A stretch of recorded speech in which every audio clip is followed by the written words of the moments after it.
మీకు చూపిస్తున్నాను కదా, ఇది ఏం కాయో గెస్ చేయండి. యాపిల్లా ఉంది, జాంకాయలా ఉంది కదా. సో మీరు గెస్ చేయండి ఏంటి అని. సో నేను ఇప్పుడైతే రివీల్ చేసేస్తున్నాను. నేను రివీల్ చేయకముందే మీరు అందరూ గెస్ చేయండి. హలో. సో చూడండి యాపిల్ బేర్ ఎంత బాగా వచ్చిందో. సో చూసారా, పిందికి కాయ అసలు కొమ్మకి కాయలు ఎట్లా ఉన్నాయో ఒకసారి చూడండి. అసలు ఎంత బ్యూటిఫుల్గా ఎన్ని చిలకలు తింటున్నాయండి బాబు. చాలా ఎంజాయ్ చేస్తున్నాయి అవి. హార్వెస్ట్ చేద్దాము అనుకునే లోపే తినేస్తున్నాయి. హార్వెస్ట్ చేసుకుందాం.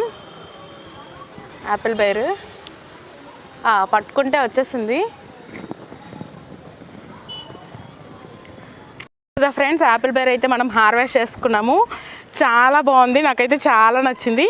సో ఇట్లాంటి మరిన్ని హార్వెస్ట్లు, మరిన్ని వీడియోస్ కోసం నా ఛానల్ని సబ్స్క్రైబ్ చేసుకొని లైక్ చేయండి.